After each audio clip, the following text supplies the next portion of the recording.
a todos. Hoy nuevamente estudiaremos un principio maravilloso de la palabra de Dios. Pero antes de entrar de lleno a nuestra lección, quisiera que inclináramos el rostro y oráramos al Señor para que la semilla de la palabra quede plantada en nuestro corazón, haya cabida en nuestro corazón y haga la obra que tiene que hacer en nosotros.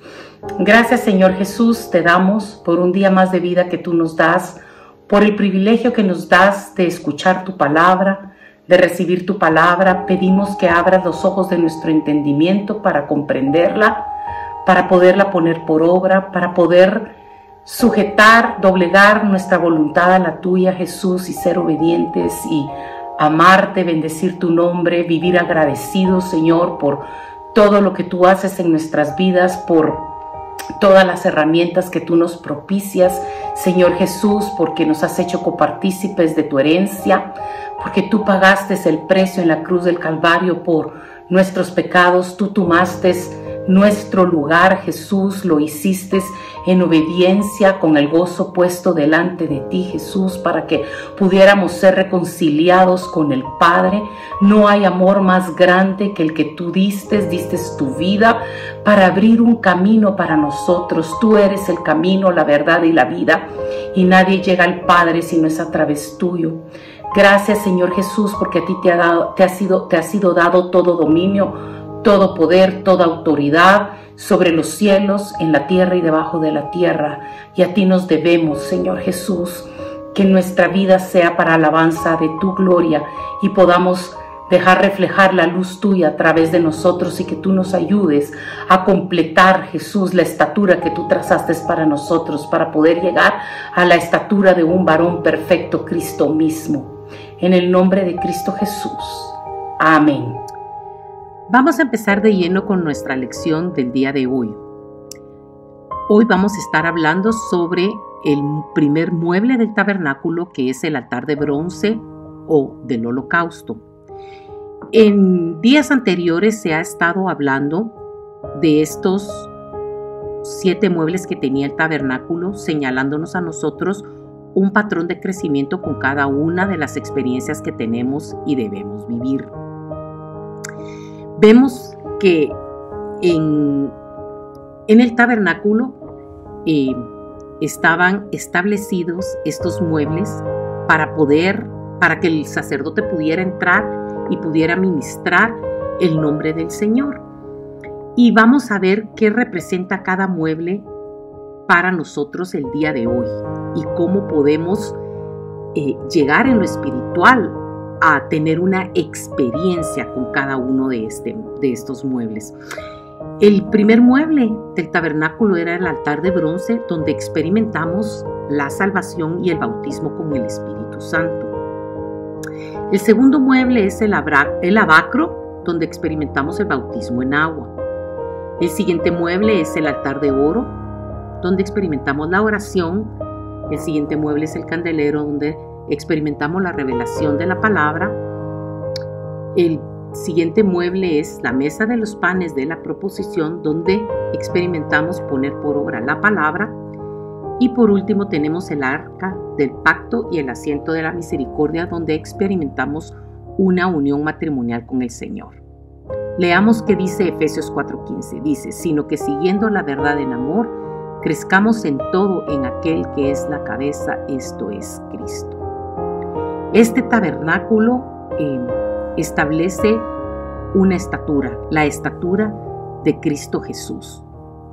Este tabernáculo era un tipo, sombra o figura de lo que habría de venir. Cristo Jesús vendría a tomar este lugar. Por eso es que ahora en nuestra dispensación ya no es necesario tener todas esas actividades ceremoniales que tenían que hacer los sacerdotes y el pueblo de Israel para entrar a la presencia del Señor, porque Cristo Jesús vino a cumplir con todo esto. Y hoy, a través de Cristo Jesús, que es el camino, la verdad y la vida, Él es la puerta. Si entramos a través de Él, vamos a poder crecer a la estatura de la plenitud de un varón perfecto, Cristo mismo, y vamos a poder experimentar cada una de esas experiencias que Dios ha dispuesto para nosotros. Dios es tan maravilloso, Cristo Jesús es tan maravilloso que nos pide crecer, pero no nos deja sin herramientas. Es más, Él nos da las herramientas y nos pone el fundamento para que nosotros podamos seguir edificando en nuestra vida espiritual. Leamos Éxodo 27 del 1 al 7, donde se nos describe este altar. Harás también un altar de madera de acacia de 5 codos de longitud y de 5 codos de anchura. Será cuadrado el altar y su altura de 3 codos. Y le harás cuernos en sus 4 esquinas. Los cuernos serán parte del mismo y lo cubrirás de bronce. Harás también sus calderos para recoger la ceniza y sus paletas, sus tazones, sus garfios y sus braseros. Harás todos sus utensilios de bronce. Y le harás un enrejado de bronce de obra de rejilla, y sobre la rejilla harás 4 anillos de bronce a sus 4 esquinas. Y la pondrás dentro del cerco del altar abajo, y llegará la rejilla hasta la mitad del altar. Harás también varas para el altar, varas de madera de acacia, las cuales cubrirás de bronce, y las varas se meterán por los anillos, y estarán aquellas varas a ambos lados del altar cuando sea llevado. Lo harás hueco de tablas, de la manera que te fue mostrado en el monte, así lo harás. Un altar se usaba para 2 cosas, matar y quemar.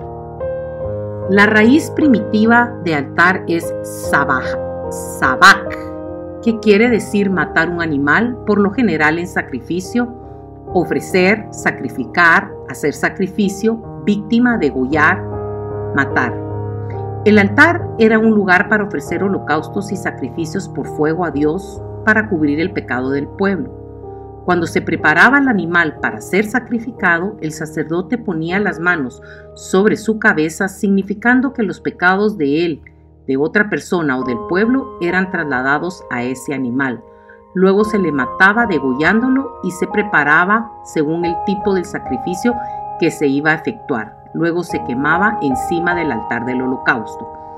Después de que la sangre era derramada, la ofrenda del holocausto era totalmente consumida por el fuego, quedando solo cenizas y el aroma. Estas cenizas eran retiradas del campamento a un lugar limpio. ¿De qué materiales estaba hecha esta arca? Bueno, estaba hecha de madera de acacia. La madera de acacia es una figura bíblica de Jesucristo hombre. Este árbol crecía en los desiertos del Sinaí y en los alrededores del Mar Muerto. Es una madera dura, pesada, indestructible por los insectos y de una fibra muy hermosa. Una de sus características más notables es la capacidad que tiene para sobrevivir en tierra seca. Este árbol tiene una sustancia dentro de sí mismo que le permite forzar sus raíces en la tierra más seca y aún en la más dura de las rocas. Por esto, es figura de lo mejor de la humanidad de Jesús, quien venció a la muerte en las más duras circunstancias, pero también simboliza la debilidad del hombre, con sus ramas retorcidas como figura de la corrupción que hemos sufrido por el pecado, así como la vulnerabilidad al fuego que nos destruiría si no fuera por la cobertura de la sangre de nuestro Señor Jesús sobre nosotros. El arca también estaba hecha de metal, que era el bronce. La madera debía ser recubierta con un metal llamado bronce. El bronce en la Biblia es figura del juicio de Dios, particularmente de su juicio sobre nuestros pensamientos rebeldes y nuestras murmuraciones en contra de él. Dado que la madera era cubierta de bronce, el altar del holocausto nos recuerda al hombre bajo el juicio de Dios por haberse rebelado. Dado que se trata de madera de acacia, entonces representa a Cristo sufriendo el juicio de Dios. Veamos qué dice Isaías 53, del 2 al 6. Subirá cual renuevo delante de él, y como raíz de tierra seca, no hay parecer en él ni hermosura. Le veremos más inatractivo para que le deseemos. Despreciado y desechado entre los hombres, varón de dolores, experimentado en quebranto, y como que escondimos de él el rostro, fue menospreciado y no le estimamos. Ciertamente llevó él nuestras enfermedades y sufrió nuestros dolores, y nosotros le tuvimos por azotado, por herido de Dios y abatido. Mas él herido fue por nuestras rebeliones, molido por nuestros pecados. El castigo de nuestra paz fue sobre él, y por su llaga fuimos nosotros curados. Todos nosotros nos descarriamos como ovejas, cada cual se apartó por su camino, mas Jehová cargó con el pecado de todos nosotros. ¿De qué sufrimientos, de qué juicios fueron los que el Señor Jesús llevó por nosotros? 1, que no hubo parecer en él ni hermosura. 2, fue despreciado y desechado. 3, fue varón de dolores y quebranto. 4, sufrió nuestros dolores. 5, fue herido y molido por nuestros pecados. 6, por medio de sus heridas nosotros fuimos curados. Vemos cómo el Señor Jesús fue ese sacrificio para nosotros.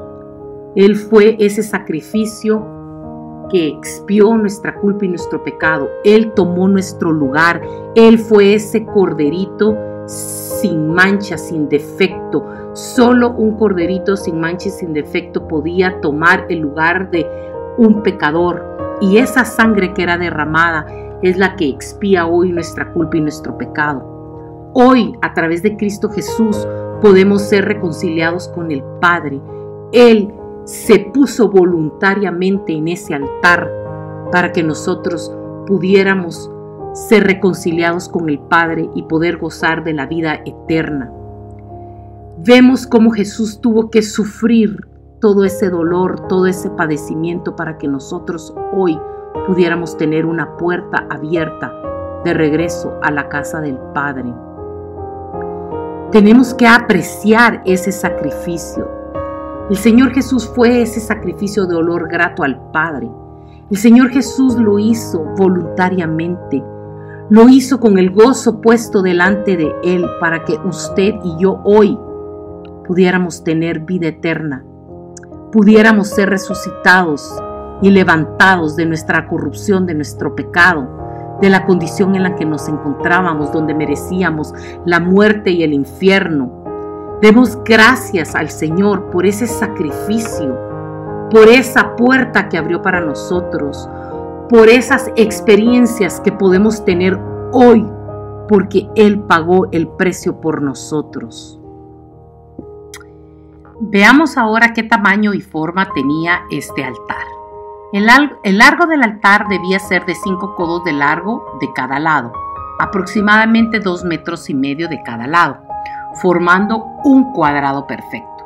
5 es el número de la gracia de Dios, por lo que vemos aquí en el altar de bronce representada su gracia, el favor inmerecido hacia nosotros, hacia su pueblo. Entonces vemos que la gracia de Dios es la misma a los 4 puntos cardenales, al norte, al sur, al este y oeste, hacia toda su creación. El Señor extiende su misericordia sobre injustos y justos. Realmente, si no hemos sido destruidos ni consumidos, es por la misericordia de Dios. Por esa sangre de misericordia es que hoy han sido alejados los justos juicios que nosotros merecemos. La altura debía ser de 3 codos. 3 es el número de la perfección divina, por cuanto es el número de la divina Trinidad. Están aquí representados el Padre, el Hijo y el Espíritu Santo en el sacrificio perfecto. O sea que cada vez que se hacía un sacrificio, estaban representada la divinidad. Leamos lo que dice Efesios 3, 16 al 19. Para que os dé conforme a las riquezas de su gloria, el ser fortalecidos con poder en el hombre interior por su espíritu, para que habite Cristo por la fe en vuestros corazones, a fin de que arraigados y cimentados en amor, seáis plenamente capaces de comprender con todos los santos cuál sea la anchura, la longitud, la profundidad y la altura, y de conocer el amor de Cristo que excede a todo conocimiento, para que seáis llenos de toda la plenitud de Dios. El Señor abrió este camino para nosotros, para que fuéramos fortalecidos en nuestro hombre interior. En el momento que Cristo vino a morar en nuestro corazón, ya tenemos un hombre nuevo dentro de nosotros, peleando con el hombre viejo. Por eso es tan importante que hagamos crecer a Cristo en nosotros y que nuestro viejo hombre mengue y esté sujeto a Cristo, para que nosotros podamos reflejar la luz de Cristo a través de nosotros y podamos ser cimentados en ese amor que Dios propició para nosotros en ese altar, y que seamos plenamente capaces de entender con todos los santos la anchura, la longitud, la profundidad y la altura de su amor, para que podamos ser llenos de la plenitud de Dios. El Señor Jesús quiere que podamos ser deleitados en Él y que nosotros nos convirtamos en un deleite para ellos. Vemos que en este altar el Señor Jesucristo, cuando Él clamó en la cruz del Calvario, consumado es, el altar para el pecado quedó verdaderamente perfecto y terminado. Y no hay nada que uno pueda añadir o quitarle a este sacrificio perfecto, a este altar. En este altar se realizaban 4 tipos de ofrendas o sacrificios. El primero era obligatorio, los otros 3 eran de olor grato para el Señor. Esto es bien grande y profundo, pero nosotros lo vamos a hacer de una manera resumida, cada uno de estas ofrendas o holocaustos, para que podamos entender los pasos que tenían que dar los sacerdotes para poder ingresar a ministrar dentro del tabernáculo. El primero que se realizaba era las ofrendas por el pecado. Allí entraban las ofrendas por las ofensas, entraba la expiación, la ofrenda por el pecado. El propósito de las ofrendas por el pecado era proveer de sangre para expiar o para cubrir la culpa de la persona que estaba presentando la ofrenda. Por eso, en la dispensación del Antiguo Testamento, era necesario que una criatura inocente diera su vida y derramara su sangre, poniéndose en lugar de la persona culpable y absolviendo así su culpa. Esto presagiaba la ofrenda perfecta que hizo Cristo Jesús por nosotros en la cruz del Calvario. Cristo Jesús le puso fin a todo el sistema de las ofrendas. Leamos Romanos 5:8, que dice así: mas Dios muestra su amor para con nosotros en que, siendo aún pecadores, Cristo murió por nosotros. Luego tenemos, seguido a las ofrendas por el pecado, seguían las ofrendas de holocaustos. Estos venían después de las ofrendas por el pecado y era necesario acompañarlos de un holocausto. Eran ofrendas voluntarias, representaban la entrega de uno mismo. En otras palabras, no era suficiente solo presentar un animalito que tomara nuestro lugar y nuestra culpa quedara expiada. A esto había que añadirle un sacrificio para derramar sangre de holocausto, y era representativo de la voluntad de la persona en decir: fallé, pero aquí está mi voluntad. Yo me presento delante de Dios para que me santifique y me ayude a caminar de una manera mejor de aquí en adelante.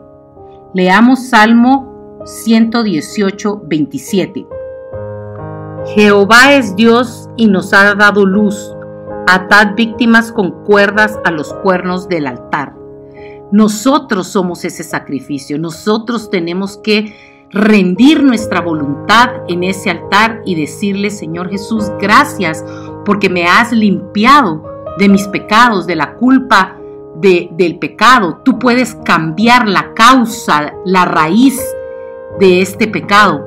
Y Señor, yo rindo mi voluntad a la tuya, me someto a tu gobierno, acepto aquello que tú pongas delante de mí.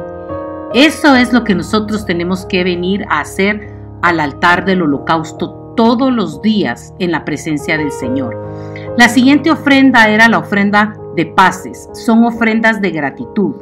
La sangre de esta ofrenda era la que santificaba a los sacerdotes. La gratitud nos ayuda a caminar de la mano del Señor. Nos hace ver que no merecemos nada, pero que el amor del Señor lo compró todo por nosotros. Leamos Hebreos 12:28. Así que, recibiendo nosotros un reino inconmovible, tengamos gratitud y mediante ella sirvamos a Dios agradándole con temor y reverencia. Y la última ofrenda era la ofrenda de oblación u ofrenda de flor de harina. Era para tener comunión y amistad con Dios, amigo con quien se comparte el pan en lo natural y el de la palabra de Dios. Leamos Levítico 2:2. Y la traerá a los sacerdotes, hijos de Aarón, y de ello tomará el sacerdote su puño lleno de la flor de harina y del aceite, con todo el incienso, y lo hará arder sobre el altar para memorial. Ofrenda encendida es de olor grato a Jehová. Vemos pues que los componentes de la ofrenda de oblación llevaba harina, que representa la palabra de Dios, llevaba aceite, que es la representación del Espíritu Santo sobre nuestras vidas, llevaba incienso, que es la oración, y pedía que fuera sin levadura, que es sin malicia y sin maldad. A mí lo que más me impresiona de todo esto es poder ver que en la Biblia no hay nada por casualidad, que cada porción de la Biblia tiene un principio para nuestras vidas el día de hoy, para poderlo poner por obra.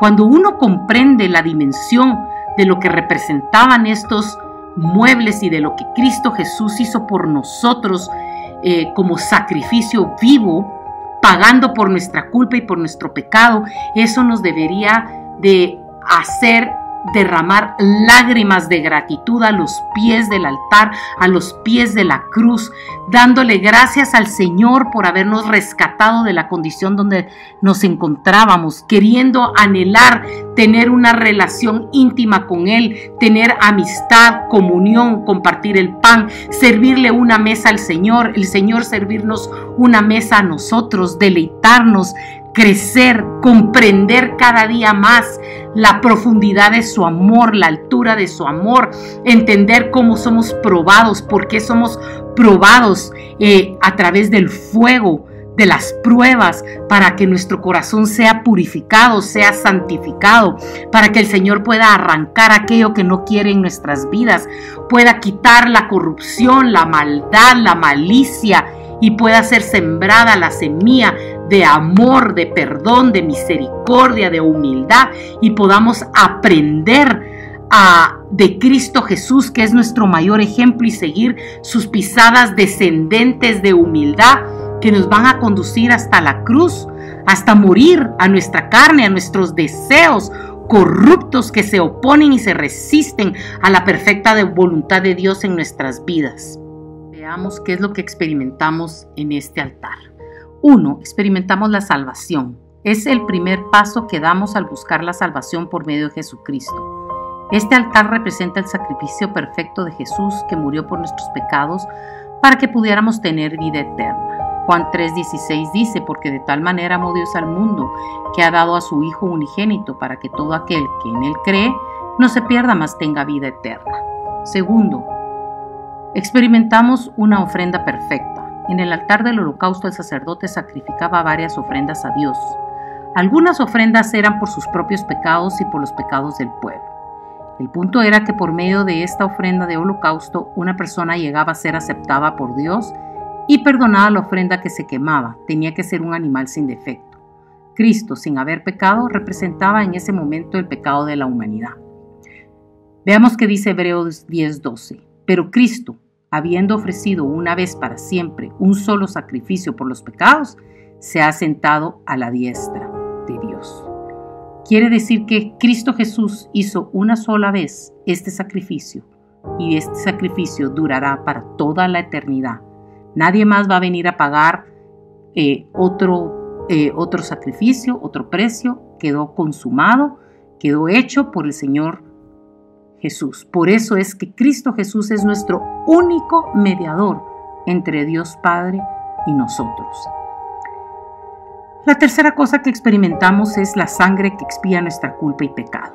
La sangre de la ofrenda era derramada alrededor de la base del altar, figura de lo que Cristo haría, cuya sangre preciosa se derramó hasta lo último cuando un soldado romano traspasó su costado con una lanza. Esta es entonces la posición legal. Le pertenecemos a Dios. Él nos creó y le pertenecemos por derecho. Pero hemos hecho lo que hemos querido, viviendo nuestra vida sin tenerlo en cuenta. Hemos pecado. Siempre tratamos de justificarnos y decir que nuestra naturaleza pecaminosa no es tan mala. Sin embargo, ante los ojos de Dios, todo cuenta, aún las cosas más pequeñas. En Hebreos 10, 19 al 22 dice: así que, hermanos, teniendo libertad para entrar en el lugar santísimo por la sangre de Jesucristo, por el camino nuevo y vivo que Él nos abrió a través del velo, esto es, de su carne, y teniendo un gran sacerdote sobre la casa de Dios. ¿Por qué? Porque tenemos que rendir todos los deseos de la carne. Tenemos que dejar que el Señor Jesús conquiste nuestro corazón. Leamos lo que dice Gálatas 5 del 16 al 21. Digo pues, andad en el Espíritu y no satisfagáis los deseos de la carne, porque el deseo de la carne es contra el Espíritu y el del Espíritu es contra la carne, y estos se oponen entre sí para que no hagáis lo que quisierais.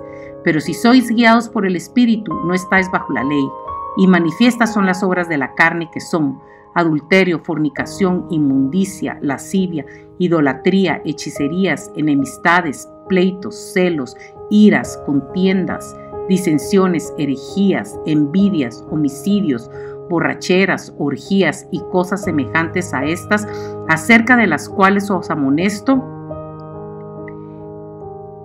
como ya os lo he dicho antes, que los que practican tales cosas no heredarán el reino de Dios. Debemos buscar conquistar todas estas áreas en nuestra vida, ser perfeccionados por el amor de Dios, ser santificados con la sangre del Señor Jesús. Necesitamos despojarnos del viejo hombre que nos asedia, que no nos deja correr la carrera que tenemos por delante. Debemos poner nuestros ojos en el autor y consumador de la fe, Cristo mismo. Demos gracias porque Él es quien nos santifica, Él es el quien nos da el crecimiento, Él es quien pone las vestiduras. No es del que quiere, no es del que corre ni del que quiere, sino Dios que tiene misericordia de nosotros.